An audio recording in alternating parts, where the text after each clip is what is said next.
Vice-Primeiro-Ministro Francisco Calbori Layateten governa se apoia em ideia inovativa negócio jovem siraniano. Instituto Apoio ao Desenvolvimento Empresarial, Beto Telaba, Vice-Primeiro-Ministro, Ministro, Coordenador de Assuntos Econômicos, no Ministro, Turismo e no Ambiente, e a terça, lança programa Competição Negócio Inovativo, Tina Rio Rural de Lima, e a área multissetorial para jovens Sira. E a cerimônia de lançamento, Vice-Primeiro-Ministro, Ateten, governo se apoia ideia inovativa, negócio jovem siraniano e setor produtivo Sira.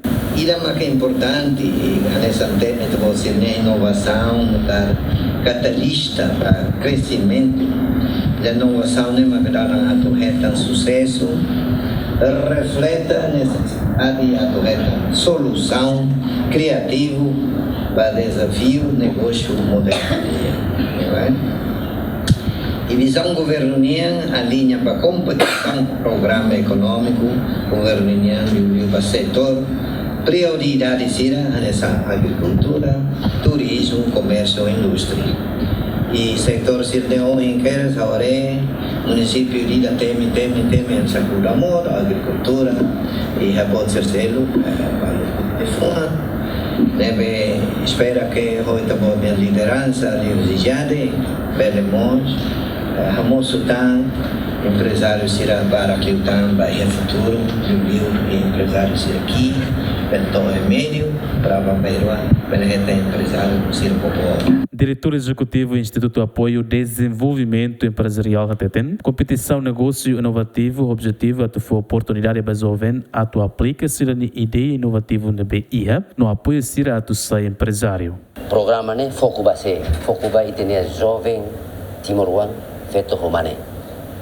Nebe ia Hanoi hakara tu sai empresário. Nomos ia boa vontade hakara fight atu bele desenvolve sirnean através sai empresário. Lihusi cria em Hanoi ideia inovativo nebe para bele halaiba iha setor indústria, agricultura, pescas, turismo, no sei para se bele desenvolve sai empresário.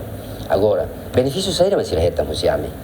Benefício ida maka se reta conhecimento plean ligado à vida empresarial através do seminário nacional, ele se facilita basira, inclui capacitação, formação empresarial basira e a fase da rua e a identifica se a ideia de negócio, depois de ideia de roto e continua aquelas baia formação, capacitação empresarial, liga ba, halo plano basir ne ideia nebe e te foi ideia de inovação né.